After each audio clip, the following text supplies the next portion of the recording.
Tonight, the Premier joins the blame game over the labor dispute gripping the province's education system. The unions, head of the unions, are holding the parents hostage. And make no mistake about it, this is about compensation. Both sides refusing to budge. Elementary teachers are set to begin rotating strikes on Monday.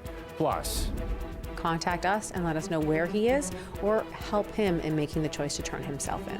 Police are on the hunt for the ex-husband of a woman found dead in Brampton earlier this week. And the Christmas market may be long gone, but the Distillery District is alive.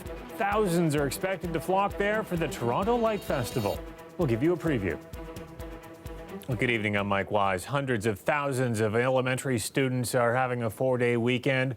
It's a PA day in Toronto and York Region tomorrow, but then on Monday, elementary teachers in those boards are holding a 1-day strike. The next day, Catholic teachers and Toronto high school teachers will also hold job actions. There are no talks even scheduled with those unions, and today, Premier Doug Ford blamed that stalemate on union leadership. And I always differentiate between the teachers and their union heads.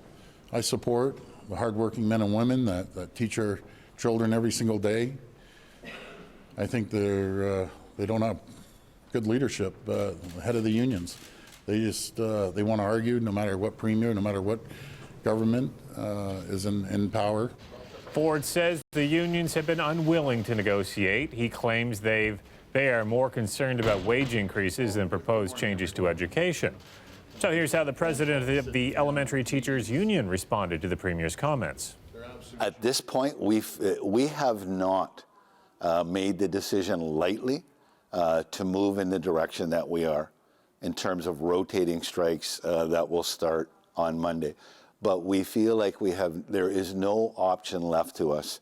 And what I have said consistently is we're asking parents. We absolutely know that it is a very difficult situation for them, but we're asking them to look at what's at stake here.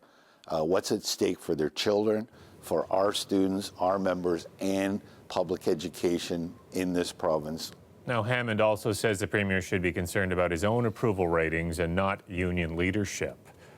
Well, the government says more than 30,000 families have already applied for the financial support being offered to those who will be affected by the planned strikes. That's out of more than 1 million children who are eligible. Now, to keep track of what is happening with the teacher negotiations and to look for recreation programs being offered on strike days, we've compiled what you need to know anytime. Just head to cbc.ca/Toronto. Peel police are looking tonight for a man in connection with the death of his ex-wife. 28-year-old Hiral Patel went missing on Saturday. On Monday, police found her body in a Brampton field. Today, they put out a murder warrant for Rakesh Bhai Patel. Lorinda Redekop has more. Today, police confirmed 28-year-old Hiral Patel was the victim of a homicide. They've put out a warrant for the arrest of her ex-husband, 36-year-old Rakesh Bhai Patel of Toronto, believed to be driving a 4-door silver Honda Civic, license plate CDMP 042. If he becomes aware of this release or information, that he turn himself in, obviously seek some counsel and then come see us so that we can bring this investigation along. Hiral Patel was initially reported missing over the weekend, last seen after leaving work around 11 p.m. The search was intense. Earlier this week in Brampton, Peel police say someone discovered a body in a wooded area. Today, they confirmed it was her. Police have been canvassing the area near where her body was found, looking for any surveillance video or anyone who may have seen something. An employee at this banquet and conference center tells me that officers are inside right now going through their surveillance footage. Women's groups say it's frustrating that domestic violence reports aren't going down. I'm at a loss of why, when we have the supports in place, we have government that is aware of it happening. We have schools that are doing better jobs on educating around gender-based violence. She has this advice for women in an abusive relationship. When that violence escalates and those threats escalate and he says to you that he's going to kill you, believe him. and make those provisions. Start calling the Assaulted Women's Helpline, start calling the shelters, and secure a safe way to leave. As for anyone who may know where Rakesh Bhai Patel is, Step forward and contact us and let us know where he is, or help him in making the choice to turn himself in. anyone with information is asked to call Peel Police or Crime Stoppers. Lorenda Redicop, CBC News, Brampton. Here in Toronto, a legal battle could be standing in the way of the city's plans to build its massive rail deck park downtown. The issue comes down to determining who owns the air. Our City Hall reporter Lauren Pelly explains. This long stretch of track cuts through the heart of downtown. It's only space for trains, but could one day be space for people. Rail Deck Park is a once-in-a-generation opportunity to truly make Toronto and downtown Toronto livable. And so we have to seize this moment. Early concept art shows a lush green space connecting multiple neighborhoods. The city wants to start construction on the first phase within the next few years. Building a park of this scale is no easy feat. The city is hoping it'll stretch all the way from Blue Jays Way in the east to Bathurst Street in the west. The city's biggest challenge? Owning the airspace above the rail line. Right now, a developer is pushing to build condos there, and talks between both sides could be going off the rails. We're going to have one last try at negotiations, but certainly my patience is wearing very thin. Mayor John Tory's executive committee is now considering expropriating that empty space. It is the single most parkland deficient area of the city, and we're going to fix that. What's important is the report is actually asking to go out and look at what the cost of expropriation would be. So we don't know those costs yet. So far, building the entire park is expected to cost close to $2 billion. And residents have mixed feelings on whether it's worth the investment. Some people don't have dogs and they prefer to have like a public, I don't know, mall or shopping center. Developing this area, making a connection between the water and the rest of the city is important. We can always use green space, always. But they won't get it unless the city gets the rights to this empty space. Lauren Pelly, CBC News, Toronto. Now, one area Toronto is not going to be building over anytime soon, the city's ravines. A new report is calling for a coordinated strategy to improve the parkland. Our city is made up of ravines. It's actually a remarkable feature that people from around the world know about. Our ravine system extends over 300 kilometers. Ravines make up, in fact, 17% of Toronto's total land area. Now, the plan is to spend about $13 million a year to increase litter collection in the ravines, launch a fundraising campaign, and create a loop trail project to connect more than 80 kilometers of ravines.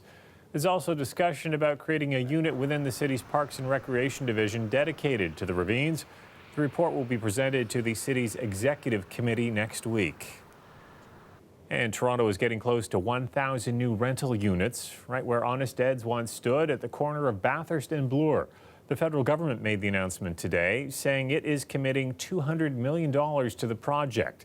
Now, that is the biggest project to receive funding from the National Housing Strategy Program to date. 6 buildings will include 916 rental units, and a good chunk of those will be rented out below market value. Over a third of these units will be offered at rents that are less than 30% of the median household income. Of those, 100 of those units will be deeply affordable. That means that the rents will be priced at 80% of the average market rent value in Toronto. Now, to give you a better idea of what deeply affordable means, yesterday the Canada Mortgage and Housing Corporation released a report stating that the average rent for the whole city for 2019 was $1,452 a month. So if the Mirvish units hit the market today, they would go for about $1,160 monthly. Even though the Ontario Conservative government scrapped rent control, federal funds mean the Mirvish units will remain affordable for a number of years.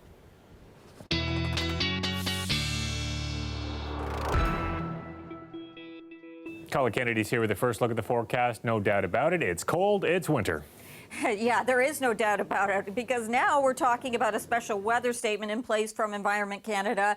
Of course, this is going because of the storm that's coming in this weekend. We're going to have some nasty travel conditions with some of the snowfall totals 10 to 20 centimeters. We'll have details on that. But just for tonight, we need to focus on the cold. So that extreme cold weather alert, as wind chills will drop in that minus 20 range overnight tonight. Now, the positive side of things is that there'll be some sunshine tomorrow. So that's good with high pressure moving through in this cold air. But on Saturday is when we get this storm moving through. So we go from this cold air and some of these squalls that have been really causing a problem through this evening and earlier today and tonight, those will back off by tomorrow morning. Sunshine in place. We lose that, though, as we go into Saturday. The snow begins to move in. It carries on throughout the day. And then later in the day, likely a little bit of a mix coming through, both for southwestern Ontario, but eventually for the GTA. So we're talking about seeing into Sunday, by Sunday morning, some of those totals 10 to 15 centimeters. A few spots certainly we'll be looking at closer to 20 centimeters into cottage country, perhaps even back towards London. These are some of the target areas that could see the heavier amounts. Overnight tonight, feeling like that minus 20. Then even tomorrow afternoon, Mike, minus 7, feeling like minus 12. So a cold but sunny day for Friday. Okay, thanks a lot, Colette. You're welcome. The Distillery District is hoping to entice Torontonians out into the cold this weekend. The 4th annual Toronto Lights Festival kicks off tomorrow night, and it's billed as the largest outdoor display of light-related artwork in North America. Our Angelina King got a sneak preview tonight. Adding some light to the darkest months of the year, the Distillery District's 4th annual Toronto Light Festival is all set up and ready to welcome people tomorrow. We want to give people a reason to come out of their houses, explore the city, have their spirits lifted up. Bundle up, head outside, and take in the more than 20 installations set up around the distillery. The festival is one of the largest outdoor lighting galleries in North America and includes work by local and international artists. Art that mesmerizes and gets you to slow down and think, art you can learn from and be inspired by, or art to just have fun with. It'll make you feel something instantaneously, and the more that you look at it and you explore it, you'll see deeper meanings and the layers behind what each artist wanted to convey. Like Kukulkan's portal, which is inspired by the Mayan serpent and pays homage to the world's technological advancements of geometry. The Merkaba inside of the cube is a spiritual symbol amongst many cultures, and so therefore it's a spiritual portal. That was my goal, is to just build something that was beautiful and have the lighting be in such a way that they just feel calm around it. Or try out the cloud swing that might just take you back to your playground days. So the idea is basically to bring out that sense of childhood joy and wonder of swinging on a cloud. And then when somebody joins you, the other side of the cloud lights up. So together, you make the sky light up with joy and smiles.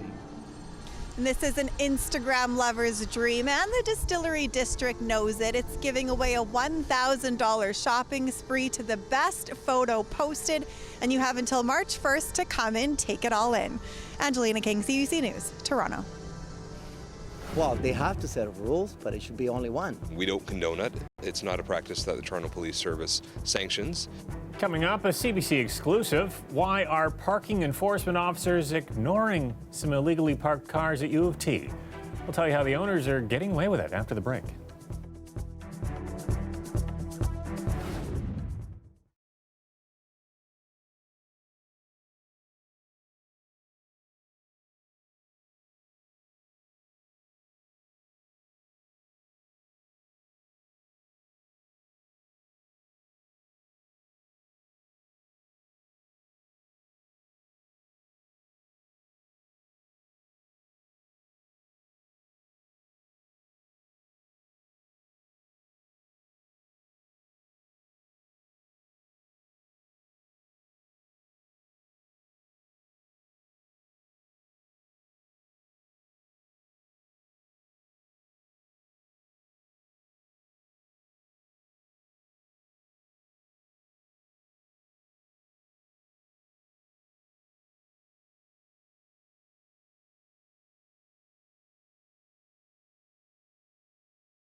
Ontario is creating 57 new post-secondary scholarships to honor the victims who lost their lives on Flight 752 in Iran. Many of the victims were young people, were students attending college or university right here in Ontario. They were smart, gifted people who had a bright future ahead of them. In fact, 34 out of the 57 Canadians were studying. They were PhD candidates, professors, researchers, doctors. The government fund will create $10,000 scholarships in memory of each of the Canadian victims of the Ukraine International Airlines crash. They'll be established for the start of the 2021 academic year. The criteria for the grants will be based on academic merit and financial need, and the province will consult with the schools and victims' families. And the province is sending more firefighters to Australia to help fight the bushfires raging there. 7 firefighters left today to help coordinate the fight. 2 more will leave tomorrow. The latest deployment means a total of 28 firefighting staff from Ontario have been sent to Australia since the start of their fire season. The country is facing one of the worst bushfire seasons in recent memory, and there are a couple of months of summer still to come. Well, Toronto police are looking into why some vehicles on a downtown street aren't being ticketed by parking enforcement officers. The street in question runs through the University of Toronto campus, and it appears some cars have a way of getting preferential treatment. Our John Lancaster found out how in this CBC Toronto exclusive. We waited and we watched for 3 days as Toronto police parking enforcement officers patrolled Sussex Avenue near the University of Toronto. They chalked tires, wrote dozens of tickets for violating the street's 1-hour parking rule. But some vehicles got off scot-free day after day. So again today, for the 3rd day, we watched as parking enforcement officers enforced the rules on this side of the street, but across from that intersection there, again, nothing today. Most of the cars on this stretch of Sussex have one thing in common. They've got a plain, folded sheet of paper on their dashboards. CBC News traced the plates of these cars. They're the personal vehicles of U of T campus police officers and were parked here by the university's police station hour after hour, day after day. But they never got a parking ticket, unlike everyone else who overstays their welcome. It's strange. Students don't like it. Locals don't either. Well, they have to set up rules, but it should be only one. Brian Monez, the officer in charge of Toronto Police parking enforcement operations, isn't happy either.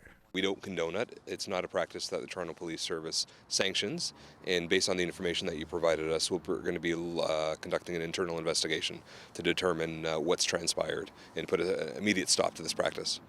It's not the first time parking enforcement officers and campus police have been accused of gaming the system.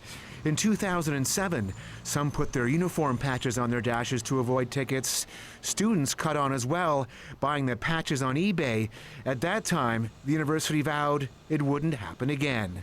In a statement to CBC News this week, U of T said it supports the city enforcing parking bylaws near the campus and isn't aware of any special arrangements with the school's officers. John Lancaster, CBC News, Toronto. Well, there's a very live look at a very chilly downtown Toronto tonight. The city is under an extreme cold weather alert, and that is in advance of a major winter storm this weekend. Colette will break it down for us when we come back.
The weather update is brought to you by Train, the most reliable heating and cooling brand.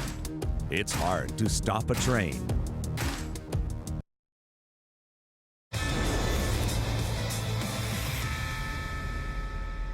The Leafs hosting the Flames tonight with a red-hot David Rittich in net. Second period, Austin Matthews can't score. Then Marner lets him go on the wraparound. He is denied by Rittich's leg. He fully extends to make the pad stop. A few minutes later, it's 1-0 Calgary. Kasper Kapanen with a chance. Then Andreas Janssen, both of them denied by the Flames netminder. It's not until the third the Leafs finally break the goose egg. John Tavares to William Nylander to tie it at 1. The game heads to overtime. Leafs still can't get anything past Rittich. 35 saves for the All-Star. It heads to the shootout where, of course, once again, he doesn't let them score. Flames win 2-1 in the shootout.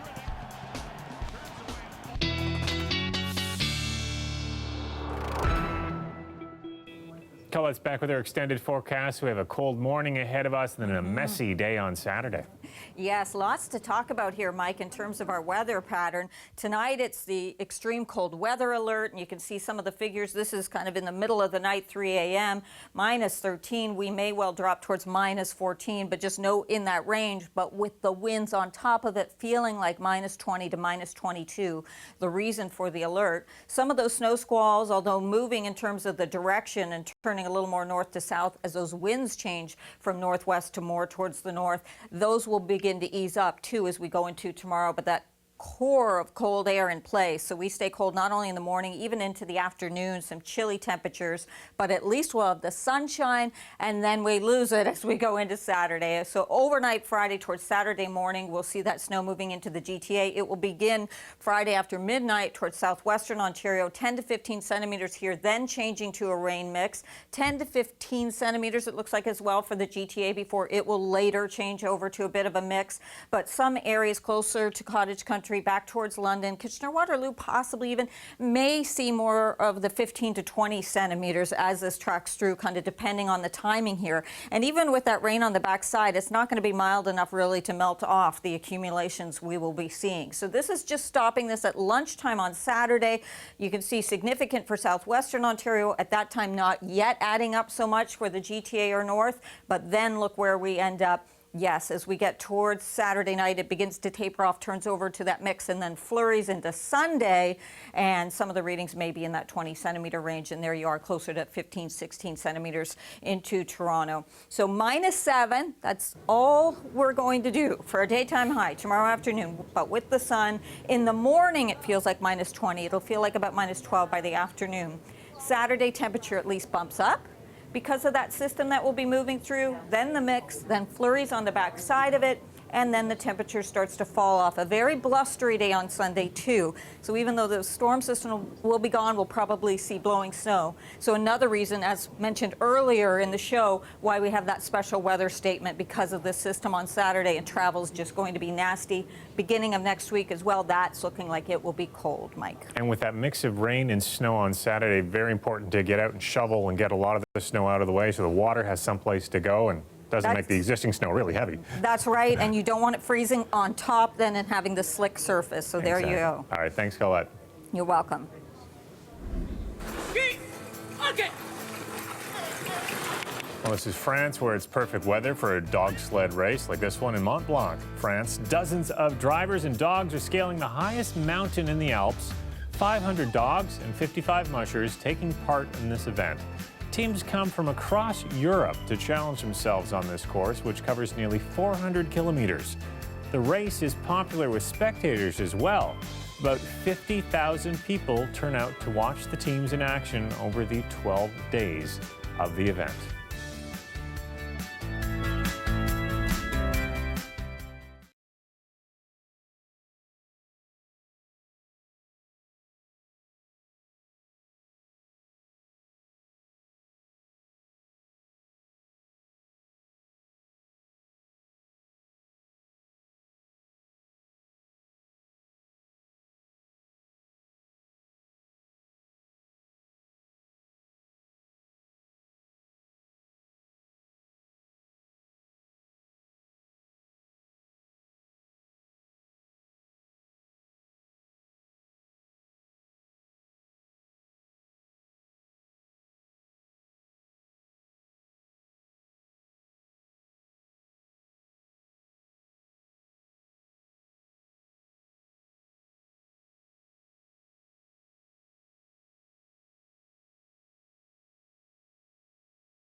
If you are a fan of the Muppets, a road trip is in order. A Kermit the Frog puppet created by Jim Henson back in 1969 is now on display in Detroit. This is a prototype Henson created as he developed Kermit's look for Sesame Street. Now, prior to that, Kermit had already appeared on a show called Sam and Friends back in 1955, but he was never officially identified as a frog. So if you're in the Windsor region, the Kermit prototype can be seen at the Detroit Institute of Arts until late March. Well, that's our newscast for tonight. Tomorrow on Metro Morning, they're talking about whether we have all misunderstood the movie Cats and just aren't watching it right. The Review Cinema is running 2 sing-along screenings of the movie, and one of them is already sold out. I'll be away tomorrow night. Talia Ricci will be here with your next local newscast at 11 o'clock. Good night.